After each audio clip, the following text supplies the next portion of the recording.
Welcome back to the channel guys. आप सभी का स्वागत है कॉमर्स स्पॉटलाइट में। मैं आयुषी आज आपके सामने लेके आई हूँ तान्या को, जिन्होंने दिसंबर 2024 में अपना एग्जामिनेशन क्वालिफाई किया, जेआरएफ क्वालिफाई किया एंड बहुत अच्छा स्कोर जो है इन्होंने अचीव किया and the score is 224 out of 300। All India rank 13 जो है वो आई है तान्या की। इट मीन्स इट शोज़ कि कितने अच्छे तरीके से, कितना प्लान्ड वे में इन्होंने अपनी तैयारी की एंड तैयारी करने के बाद अपना अचीवमेंट लिया, जेआरएफ क्रैक किया। एंड टाइम पीरियड की अगर मैं बात करूं तो टाइम पीरियड भी ऐसा नहीं है कि बहुत ज़्यादा टाइम पीरियड इन्होंने लिया इस तैयारी में। फोकस्ड डिसिप्लिन्ड वे में तैयारी की एंड फर्स्ट अटेम्प्ट में ही जो अपना मेन टारगेट था उसको अपना ऐसा बनाया टारगेट कि मेरे को इस 6 महीने में तैयारी करनी है एंड क्रैक करना है एंड वो चीज़ अचीव कर ली। तो बहुत इंपॉर्टेंट है, आज की वीडियो से बहुत कुछ सीखने को आपको मिलने वाला है, आज इस इंटरव्यू से आपको बहुत कुछ सीखने को मिलने वाला है। एंड बिल्कुल Tanya, many congratulations to all of you. And हमारी कोशिश रहेगी कि इस पर्टिकुलर सेशन में आप जितना इंसाइट्स दे पाएँ एस्पिरेंट्स को वो दीजिएगा ज़रूर, क्योंकि आपकी ये जर्नी बहुत ज़्यादा प्लान्ड वे में थी। जो मैं फील कर पा रही हूँ आपकी स्ट्रेटजी इस तरीके से थी कि डिसाइड किया और कर लिया, और कैसे वो चीज़ें हो पाई पॉसिबल वो सारी चीज़ें आपसे जानते हुए चलेंगे। And yes, now it's your time. आपको अब सबको बताना है और अपना बैकग्राउंड ज़रूर बताइएगा, एमकॉम के साथ किया या बाद में किया, और ज़रूर बताते हुए चलेगा कैसे ये जर्नी शुरू होती है और किस तरीके से आपने ये माइलस्टोन जो है, स्टेपिंग स्टोन जो है वो अचीव किया। Thank you so much ma'am. मतलब आपसे लाइव बात करते करते तो मुझे वैसे ही बहुत खुशी हो रही है जेआरएफ के अलावा और आपसे बात करके। एंड क्योंकि हाँ, ऑब्वियसली जर्नी मेरी ज़्यादा बड़ी नहीं रही, 6 मंथ्स की ही रही, क्योंकि जून में मैंने बैच दिया एंड दिसंबर में मैंने अपना एग्ज़ाम दे दिया, आई मीन जनवरी में। बट शुरू में कहीं ना कहीं मैंने एमकॉम फाइनल में अपना शुरू कर दिया था। 3rd सेमेस्टर में जब मेरे एग्जाम्स ओवर हो गए थे तब मुझे इतना था कि मुझे जेआरएफ करना है, बट मैंने उस समय प्लान्ड वे में शुरू नहीं किया था, सेल्फ स्टडी अपनी शुरू कर दी थी। बिकॉज सिलेबस मैंने निकाल लिया था, सिलेबस गो थ्रू कर लिया था, एनालाइज किया था अच्छे से कि क्या क्या आता है। और अगर जिस सिलेबस हम लोग देखते हैं तो हमारा पोस्ट ग्रेजुएशन में जितने सब्जेक्ट्स होते हैं सब हमारे इस एग्जाम में आते हैं।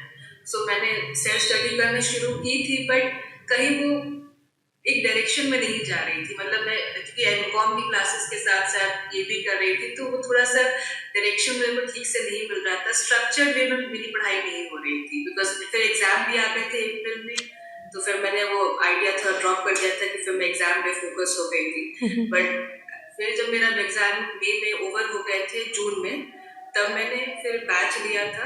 आई नो कि मैंने जब उस समय फर्स्ट अपना दिया था ऐसे कि एक बार देखने के लिए कि एग्जाम कैसा होता है, मैंने जून अटेम्प्ट दिया था। उसके बाद फिर मैंने दूसरे दिन ही बैच ज्वाइन कर लिया था, मुझे याद भी है डेट 19 जून को मैंने बैच ज्वाइन कर लिया था। पेपर मैंने दिया था, उसके बाद फिर आया भी था, पेपर कैंसिल हो गया था।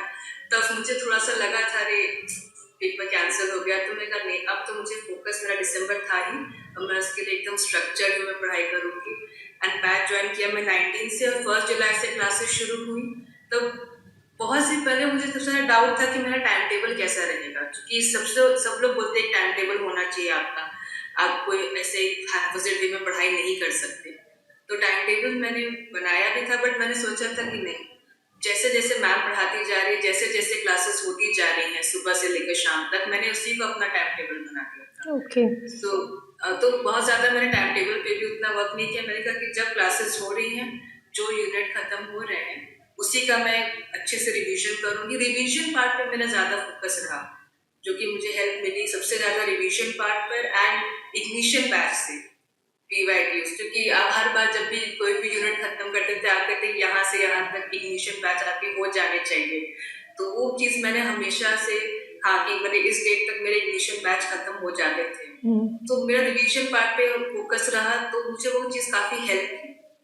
कई बार हम लोग रिवीजन नहीं करते हैं तो हमें सब कंसेप्ट हम लोग भूलने जाते हैं, कि इतनी सारी चीज़ें हैं, आप रोज रोज रिवीजन करोगे तभी आखिरी एग्जाम वाले दिन आपको वो चीज़ स्ट्रॉन्ग हो सकेगी। सो आई थिंक सबसे ज़्यादा रिवीजन ने मुझे बहुत हेल्प की, एकदम प्लान्ड वे में रिवीजन एंड इग्निशन बैच, जो कि PYQs 10 साल के, बहुत हेल्प। मतलब आपने तो हर क्वेश्चन इतने अच्छे से एक्सप्लेन किया था कि मुझे वो सब चीज़ याद हो गई थी कि मैम के क्या क्या वर्ड्स थे, और मुझे एग्जाम में वो चीज़ याद भी आ रही थी कि अच्छा हाँ, इसमें ये किया, क्योंकि कई बार हम लोग को डायरेक्ट क्वेश्चंस भी आ जाते हैं, इसकी वजह से मुझे काफी हेल्प मिली थी उससे। सो मैंने इसीलिए अपनी पढ़ाई एकदम स्ट्रक्चर रखी थी कि टाइम टेबल भी मैम लोग के हिसाब से जैसे हो रहा है वैसे चलने दो। जब जब मैम ने जो जो चीज़ कही कि इम्पोर्टेंट है, तो मैंने उस इम्पोर्टेंट को एकदम हाईलाइट करके लिखा था कि यहाँ चीज़ इम्पोर्टेंट है, उसको मुझे 2-3 बार रिवाइज करना भी है। बिल्कुल। मेरा फोकस था कि मेरे 2-3 बार हर सब्जेक्ट रिवाइज हो जाए। सो यही सब मुझे बहुत हेल्प। आपने बोला रिवीजन बहुत अच्छे से की। एक डाउट जो रहता है ना बच्चों का कि मैम पेपर 1 की क्लासेस हैं, पेपर 2 की क्लासेस हैं, आपने वो चीज़ फेस की है कि ऑब्वियसली एक दिन में 3 या 4 क्लासेस तो कम से कम आपको मिलती हैं। 4 क्लासेस हम लेके चलते हैं, राइट? 2 पेपर 1 की, 2 पेपर 2 की। तो आपने कैसे वो टाइम मैनेज किया कि मेरे को ये 4 क्लासेस भी देखनी है, रिविजन भी करना है एंड इग्निशन भी कवर करना है? तो what was your plan like for the day? जैसे एक दिन में 4 क्लासेस जैसे आपने कहा हमारी होती थी, तो मेरा प्लान था कि मैं चूंकि सुबह 6 o'clock से मेरा अपनी पढ़ाई शुरू हो जाती थी, 10 बजे से क्लास शुरू होती थी हम लोगों की, तो 6 बजे से लेकर 10 बजे तक मैं पुराना रिवाइज करती थी। ओके। एक दिन का पढ़ाया हुआ था वो पूरा करने की मैं कोशिश करती थी कि 10 बजे ये 4 घंटे मेरे सिर्फ रिविजन के रहे। और क्योंकि वैसे तो पॉसिबल कई बार नहीं भी हो पाता था कि रिवीजन नहीं हो पाता, तो सैटरडे संडे को मैं ये श्योर करती थी कि पेपर 1 का मेरे सब्जेक्ट जो हैं वो रिवाइज हो जाए। और उससे शाम को आपकी क्लास होती थी 5 से 6, कभी 7 बजे से लेकर, फिर उसके बाद भी रात में मेरा कई बार मैं स्ट्रेच करती थी टाइम 1, 2, 3 बजे तक, तो मेरे उसमें नोट मेकिंग और जितना भी दिन भर पढ़ाया हुआ है वो पूरा रिवाइज में कर लेती थी उसी दिन रात में। नेक्स्ट दिन के लिए सिर्फ मैं एक और बार रिविजन करती थी। 6 बजे मैं बैठी, 10 बजे तक मेरा सब रिवाइज हो गया। एंड इंग्लिश क्लास में क्योंकि जब आप टॉपिक खत्म कर लेते हो, 3-4 टॉपिक खत्म हो जाते हैं, तब आप रेकमेंड करते थे कि यहाँ से यहाँ तक तो 1 या 2 लेक्चर ही रहते थे उस समय, तो 1-2 लेक्चर मैं थोड़ा सा स्पीड में देख लेती थी पेपर 1। ठीक है। और पेपर 1 में क्या स्कोर रहा आपका और पेपर 2 में कितना स्कोर रहा? पेपर 1 में मेरा 80 आउट ऑफ 100 था, मतलब 40 ओके, क्वेश्चंस करेक्ट थे। नाइस। एंड पेपर 2 में मेरे 72 क्वेश्चंस करेक्ट थे। चलिए, तो आपने 212 क्वेश्चन सही किए। पेपर 1 में 40 क्वेश्चन सही किए। और पेपर 1 में आपकी क्या स्ट्रेटजी है? और अगर आप बताना चाहो किसी को, फॉर एग्जांपल एक स्टूडेंट है जिसको 10 में से 10 यूनिट नहीं आती और उसके पास उतना टाइम नहीं है, तो व्हाट विल यू सजेस्ट? हाँ, मुझे भी ये प्रॉब्लम हुई थी कि 10 के 10 मिनट तो एक्चुअली में कोई नहीं कर सकता। जैसे मुझे थोड़ी प्रॉब्लम पीडी में होती थी, पीपल डेवलपमेंट एनवायरनमेंट में, तो वो भी चूंकि लास्ट में हम लोगों ने किया था, तो वो भी बहुत, तो मैंने उसको पीवाईक्यूज की मदद से ज्यादा, जो जितने भी मैराथन्स हुए थे, तो मैंने उन सबको एक्चुअली 2 बार देखा था। एक बार तो आपने क्लासेस में कवर किया ही था, तो आपके दिमाग में रहता भी, और उसमें सबसे ज्यादा हेल्प करता है नोट में। सबसे ज्यादा पीडीएफ तो आपके पास है, पर आप हर बार लैपटॉप खोल के या मोबाइल खोल के पीडीएफ नहीं देख सकते ना। आपने पीडीएफ एक बार पढ़ लिया, अब आप उसको ट्राई करो कि आपके नोट्स बने, आपके खुद के नोट्स जो हैं वो काफी हेल्प करते हैं। ये चीज मैंने बहुत करने की कोशिश की कि मैं अपने नोट्स बना पाऊँ, जबकि मेरे पास नोट्स अवेलेबल, आपके नोट्स अवेलेबल थे, अदिति मैम के सबके नोट्स थे, बट तब भी मैं हमेशा मेक श्योर करती थी कि हर चीज के मेरे अपने नोट्स खुद के भी लिखे हुए। तो पीडी में सबसे ज्यादा जिससे मुझे थोड़ी प्रॉब्लम होती थी, तो मैंने पीवाईक्यूज की मदद से उसको काफी स्ट्रॉन्ग करने की कोशिश की। पीडी एंड हायर एजुकेशन ये कॉमर्स वाले स्टूडेंट्स के ये 2 यूनिट्स वीक रहती हैं, ये मैं रिलेट कर सकती हूँ, मेरे साथ भी ऐसा ही था। बट फाइनली जो पीवाईक्यूज़ वाला स्ट्रेटजी रहता है ना कि पीवाईक्यूज़ के बेसिस पे हमें यूनिट को कवर करना है, जो यूनिट मुझे नहीं समझ आ रही वो सबसे बेस्ट आपकी तैयारी में भी रहा, और ये चीज़ मैं बिल्कुल रिकमेंड करूँगी सबको भी।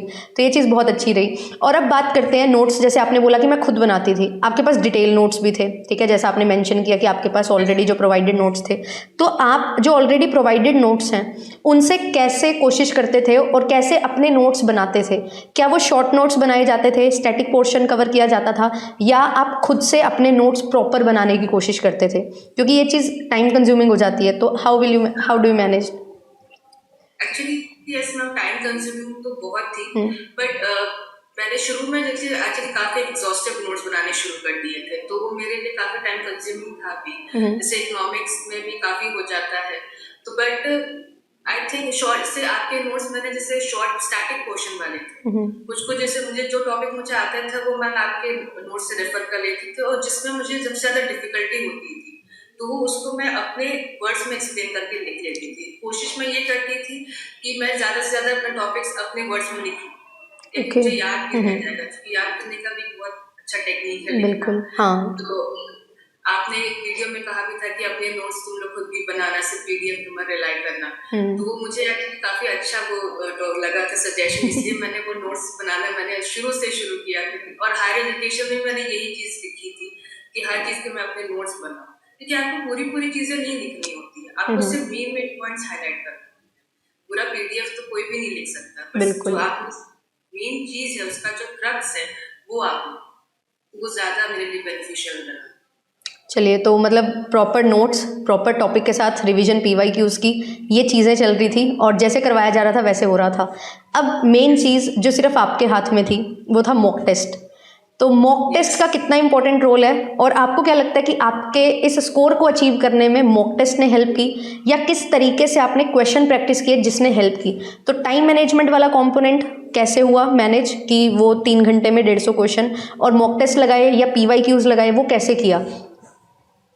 मॉक टेस्ट मैंने एक्चुअली नवंबर मंथ में शुरू कर दिया था मॉक टेस्ट देना, एंड मॉक टेस्ट हेल्प करता है, ये तो मैंने देखा है, बहुत हेल्प करता है, क्योंकि टाइम मैनेजमेंट ऐसी चीज है 3 घंटे में हमें लगता है कि पेपर 1 में हो जाएगा 1 घंटे में 1 घंटे, बट नहीं, मॉक टेस्ट बहुत हेल्प करता है। और फर्स्ट टाइम जब मैंने मॉक टेस्ट दिया था तो मैं उतना टाइम मैनेजमेंट मेरा नहीं हुआ था। फिर सेकेंड टाइम जब मैंने देना शुरू किया, and first of all mock test हम लोग इसलिए देते ताकि हम अपना टाइम मैनेज कर, हम लोग उसके स्कोर से डिमोटिवेट ना होके उससे टाइम मैनेज करना ज्यादा सीखना चाहिए, बिकॉज उस 3 घंटे में हम यहाँ घर में बैठ के देना एंड एग्जाम में बैठ के देना बहुत डिफरेंस हो जाता है वैसे भी। तो मैंने मॉक टेस्ट को हमेशा मैंने 7 to 8 मुझे याद है मैंने मॉक टेस्ट दिए थे, जो मुझे टाइम लग रहा था मॉक टेस्ट देने में, क्योंकि मैं हर बार क्वेश्चंस को 2 बार एनालाइज कर रही थी। फर्स्ट एक बार जब दे दिया था उसी दिन उस बार एनालाइज किया था, एंड फिर नेक्स्ट वीक जो है फिर मैंने इसको फिर उसी मॉक टेस्ट को दूसरी बार एनालाइज किया था। क्योंकि एक वीडियो में मुझे याद है अदिति मैम की स्ट्रैटेजी बता रही थी, तो उन्होंने कहा था कि मॉक टेस्ट को एनालाइज करना बहुत इम्पोर्टेंट है। बिल्कुल, सिर्फ देते जाना एंड नहीं एनालाइज करना उसका कोई मीनिंग नहीं रहता है मॉक टेस्ट का। और दूसरी चीज, क्योंकि आपने भी 10 मॉक टेस्ट करवाए थे यूट्यूब पर दिसंबर मंथ में, तो वो भी मेरे लिए बहुत बेनिफिशियल रहा था, क्योंकि सब चीज मेरी कवर उसमें हो गई थी। और उसमें भी एक वीडियो था आपका न्यूमेरिकल्स वाला, और न्यूमेरिकल्स इन क्लास वो मेरा फेवरेट था, क्योंकि न्यूमेरिकल क्वेश्चन मुझे थोड़ा सा आसान लगता था, तो इसलिए वो भी मेरे लिए काफी अलग ही था एक्सपीरियंस। तो 10 मॉक टेस्ट तो जरूरी है, बहुत जरूरी है, देना जरूरी है, पर उसको एनालाइज करना उससे भी ज्यादा है। बिल्कुल, एनालाइज से पता लगेगा कि गलती कहाँ है और इम्प्रूवमेंट कहाँ पे कर सकते हैं, राइट। तो अब एक और चीज़ मैं पूछती हूँ, जैसे आपके पास पेड बैच था, राइट, आपके पास सब कुछ था, तो मैं आपसे ये जानना चाहती हूँ कि मैं एक पेड बैच में एनरोल्ड हूँ, तो क्या मुझे हर एक यूट्यूब की वीडियो भी देखना ज़रूरी है, या कौन सी वीडियोस जो है वो आपको हेल्प कर गई थी या कर सकती हैं, और किस पॉइंट ऑफ टाइम पे आप लोग जो है ज़्यादा क्वेश्चंस प्रैक्टिस करना आपको करने चाहिए और प्रेफर करोगे या आप एडवाइस करोगे? अगर आप पेड बैच में, तो आई डोंट थिंक सो कि यूट्यूब पे आप उतना जाना चाहिए, क्योंकि हाँ मैराथन्स आपको कई सारी रहती है यूट्यूब पर, तो कई बार आपको कुछ अलग कंटेंट भी मिल जाता है। तो पर देखिए, जैसे मैंने पेड बैच में जितनी भी चीज़ें थी मैंने सब कवर किया पहली बार। पहले मेरा मोटिव था कि जो जो पेड बैच है मेरे पास अवेलेबल है मैं सब चीज़ों को कवर कर लूँ, इग्निशन से लेकर मॉक टेस्ट से लेकर सब कुछ। एंड देन फिर मैं यूट्यूब पे गई थी, आपके जो प्रयास बैच था उसको मैंने पूरा देखा था, थोड़ा स्पीड पूरी स्पीड 1.5x की स्पीड पे मैंने सब कुछ कवर किया था। मैंने एक दिन में ही सारा किया था, मुझे अच्छे से याद है। एक दिन में 38 to 40 वीडियोस, अमेजिंग। स्पीड में मैंने किया था, आज के एग्जाम से कुछ ही दिन पहले था, उसको मैंने एक बार देख चुकी थी, बट फिर से मैंने इसको देखा था, तो स्पीड में मैंने 1.5x स्पीड में मैंने सब कुछ कवर किया था। सो हाँ, काफी हेल्प मिल भी जाती है कई बार। कई सारे मैराथन्स भी रहते हैं, जैसे आपने जून अटेम्प्ट के लिए कई सारे मैराथन्स करवाए थे, वो भी मैंने एक बार फिर से देखा था उसको। सो हाँ, अब दोनों चीज अगर मिल जाए तो आपको ज्यादा अच्छी प्रिपरेशन हो सकती है, YouTube videos and paid batch. But वो मैनेज करने का तरीका जो है वो मैं आपसे जानना चाहती थी कि पहले क्या कवर करें, दोनों चीज़ों को इकट्ठा लेके चलें। बिल्कुल, तो मतलब वो हाँ वही, मतलब कि ज़्यादा एक्सपोजर चाहिए, नंबर ऑफ क्वेश्चंस प्रैक्टिस करने हैं, तो you are good to go for YouTube classes, but पहले अपना कंसिस्टेंसी के साथ प्रिपेयर करो। की जरूरत है। अगर पेड बैच कोई कर ले तो मुझे लगता है यूट्यूब में जाने की जरूरत है, क्योंकि सब कुछ आपका कवर ऑलरेडी हो चुका है। बट कभी कभी लगता है कुछ रह ना गया हो वो फोमो फील होता है कि यूट्यूब वालों को कुछ खास ना दे दिया जाए, हम छूट ना जाए वहाँ से। चलो बढ़िया है, बट ये चीज़ बहुत क्लियर थी आपकी कि मुझे पहले ये कवर करना है जो मेरे पास है, देन उसके बाद आगे जाना है। और ये चीज़ मैं रिकमेंड करती हूँ और मैं हमेशा अपनी क्लासेस में बताती हूँ कि जो मैं बोल रही हूँ वो करते जाओ एंड आपका काम हो जाएगा, है ना। बट वो चीज़ आपने फॉलो की। बहुत कम बच्चे हैं, बताया सबको जाता है, फॉलो बहुत कम बच्चे करते हैं and hence we have results. और बहुत अच्छा लगा आपका पूरा स्ट्रेटजी जान के। एक लास्ट में एक चीज़ मैं बोलना चाहूँगी, पूछना चाहूँगी बेसिकली कि आप अब जो बाकी एस्पिरेंट्स जून 2025 के लिए अटैम्प्ट दे रहे हैं, चाहे वो बिगनर्स हैं या वो रिपीटेड अटैम्प्ट देंगे, बेसिकली फर्स्ट या सेकंड अटैम्प्ट, आप एक चीज़ उनको क्या एडवाइस करना चाहोगे? क्योंकि you have scored really well, तो कुछ एक चीज़ या दो चीज़ जो भी आपको लगता है कि पेपर 1 पेपर 2 में या एक तैयारी में इंक्लूड कर लेनी चाहिए हर एस्पिरेंट को, जिससे उसका सिलेक्शन का चांस बहुत ज़्यादा हाई हो जाता है। मैम सबसे पहले तो मैं एक ही चीज़ कहूँगी कि इस एग्जाम या हर कोई कॉम्पिटिटिव एग्जाम में माइंडसेट बहुत ही काउंट करता है। मैंने अपना माइंडसेट, और चूंकि जितने भी लोग पढ़ते हैं माइंडसेट आपका अच्छा होना बहुत जरूरी है। मैंने फर्स्ट डे 1 से जिस दिन मैंने क्लास शुरू की थी, मैंने अपना माइंडसेट रखा था कि मैं कोई नेगेटिव चीज़ नहीं सोचूंगी कि अगर नहीं हुआ तो फिर मेरा क्या हो। ये चीज़ मैंने एकदम लिखी हुई थी कि मैं नेगेटिविटी से सबसे पहले दूर रहूँगी। एंड सेकेंड चीज़ कि आपने रिसोर्सेज हमेशा लिमिटेड रखो, मतलब कि हर चीज़ आपको करने की ज़रूरत नहीं। अगर आप पेड बैच स्टूडेंट हो तो आपको कहीं बाहर जाने की ज़रूरत नहीं कि अरे वहाँ से भी ले लें, ये भी ले लें, जो कि हर स्टूडेंट गलती करता है कि यहाँ भी कर ले, यहाँ भी कर ले, यहाँ भी कर ले। मुझे लगता है पेड बैच के अलावा मैंने हाँ ज़रूर यूट्यूब वीडियोस देखे होंगे, बट वो भी पूरा सफिशिएंट था मेरे लिए। तो इसीलिए रिसोर्सेज जितने लिमिटेड रखो उतना अच्छा है, और सिलेबस एकदम थोरो रखो, एकदम कि आपको पता है कि क्या चीज़ क्या आने वाली है। और सबसे बड़ी बात कि आपके जैसे मुझे याद है अदिति मैम ने कहा था कि कोई भी 8 यूनिट्स आप ऐसे बताओ जिसमें आपको लगे कि अगर यहाँ से क्वेश्चंस आए तो आप इसको गलत करके कभी नहीं आओगे। तो वो मैंने यूनिट्स भी फाइंड आउट करके रखे हुए थे कि मेरे कौन से स्ट्रॉन्ग एरियाज मैंने फाइंड आउट करके रखा था और वीक एरियाज। सो मुझे वो भी स्ट्रैटेजी काफ़ी हेल्प हुई। तो आई वुड रिकमेंड कि ये भी सब लोग स्ट्रैटेजी अगर रखें, अपने स्ट्रॉन्ग एरियाज को पहचानो और उस पर सबसे अच्छा काम करो। बिल्कुल, वो कॉमर्स के स्टूडेंट है, स्वॉट एनालिसिस करना बहुत ज़्यादा ज़रूरी है एंड वो स्वॉट एनालिसिस अल्टीमेटली जो है बढ़िया रिजल्ट हमें देता है।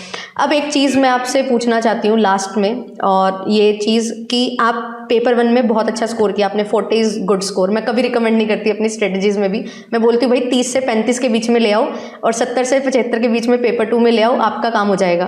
पर आपने 40 क्वेश्चन सही किए, तो आप कैसे टाइम डिवाइड करते थे पेपर 1 पेपर 2 में? एंड आपको क्या लगता है कि पेपर 1 में थोड़ा ज़्यादा टाइम देना चाहिए या आपको पेपर 2 पे भी फोकस करना चाहिए? वो टाइम का डिवीजन किस तरीके से आपका होना चाहिए? यस मैम, ये चीज़ मैंने भी बहुत देखी थी, क्योंकि मेरा भी बीच में ऐसा टाइम आया था कि मैं पेपर 2 को थोड़ा ज़्यादा टाइम दे रही थी, पेपर 1 को कम। बट वो आपको आई थिंक वो करते करते आपको समझ में आ जाता है कि मुझे कि दोनों को इक्वली टाइम देना जरूरी है। बस अगर आप अपना पेपर 2 तो चूंकि हम लोग का कॉमर्स है और हम लोग इतना पढ़ते आए भी हैं, तो एक वो हमारा एडवांटेज है कि हमें उससे ज़्यादा थोड़ा कम टाइम देते तो प्रॉब्लम नहीं होती। पर पेपर 1 ऑल टुगेदर हमारे लिए बहुत न्यू है। कुछ अगर जिससे रिसर्च एप्टीट्यूड है, जो एमकॉम के स्टूडेंट्स होंगे वो पढ़ भी चुके होंगे अपने मास्टर्स में, वो चीज़ है। एंड लाइक DI है एंड मैथ्स है, सबसे ज़्यादा मुझे लगता है उसी चीज़ में लोगों को प्रॉब्लम होती है कि डेटा इंटरप्रिटेशन और मैथ्स में। तो मुझे लगता है टाइम डिवाइड इक्वली देने की कोशिश करो। कभी कभार होगा कि एक को ज़्यादा दे दिया, एक को कम को दे दिया, पर इक्वली दोनों को टाइम देना मेरे लिए भी थोड़ा पॉसिबल नहीं था शुरू में, क्योंकि जब हायर एजुकेशन शुरू हुआ था तो मुझे लगा था कि मेरा तो सब टाइम इसी में निकल जा रहा है, मैं बाकी क्या करूँगी। बट पहले 1 महीना मुझे थोड़ा दिक्कत हुई, पर लेकिन सेकेंड मंथ से मैंने दोनों को बराबर का टाइम देने की पूरी कोशिश, और ये धीरे धीरे करके ही मुझे आया। और धीरे धीरे आप सीखते हो और आपकी नई यूनिट्स आती हैं, ऐसी यूनिट्स आती हैं जिसमें आपकी बहुत कमांड होती है, तो ये चीज़ आपको हेल्प कर जाती है। और पेपर 2 में कौन सी यूनिट्स हैं जो आपको लगता था कि ये मेरी स्ट्रॉन्ग है, तो उसमें आपने कैसे प्रिपेयर किया कि टाइम कम लगे, और पेपर 2 में अगर आपकी कोई ऐसी यूनिट थी जो वीक थी उसको आपने कैसे कवर किया? जैसे आपने पेपर 1 में बताया PYQs के थ्रू मैंने कवर किया, पेपर 2 में भी यही स्ट्रेटजी थी या कुछ अलग? पेपर 2 में भी मैंने जैसे मेरे स्ट्रॉन्ग यूनिट्स, क्योंकि मेरा स्पेशलाइजेशन फाइनेंस ही था, तो मुझे उसमें उतना मतलब ध्यान दिया था मैंने, पर उसको थोड़ा सा बाद में रखा था कि हाँ मुझे यहाँ से एटलीस्ट कोई प्रॉब्लम हुई थी कि मैंने इसको पढ़ा हुआ है अच्छे से। मुझे पेपर 2 में भी मैंने जो मेरे वीक सब्जेक्ट्स थे उसमें मैंने PYQs पे ज़्यादा फोकस किया, क्योंकि PYQs काफ़ी, कि एक बार तो आप पढ़ लेते हो क्लास में, फिर उसको थोड़ा रिवाइज करने की कोशिश करते हो, नोट मेकिंग इसीलिए मैं ध्यान दिया ताकि मुझे चीज़ें ज़्यादा देर तक याद रहें, एंड PYQs ने स्ट्रॉन्ग कर दिया। तो आई थिंक PYQs बहुत हेल्प करते हैं आपको आपके प्रिपरेशन में, इसमें और जो वीक सब्जेक्ट्स होते हैं उनको PYQs से कवर करने की कोशिश करें, सो आई थिंक वो कवर हो भी जाते हैं। मेरे लिए ये भी इसीलिए बहुत, और नोट मेकिंग और PYQs मैं हमेशा मतलब अभी तक मैंने सीख लिया है कि आपको बहुत हेल्प करते हैं वीक सब्जेक्ट्स में।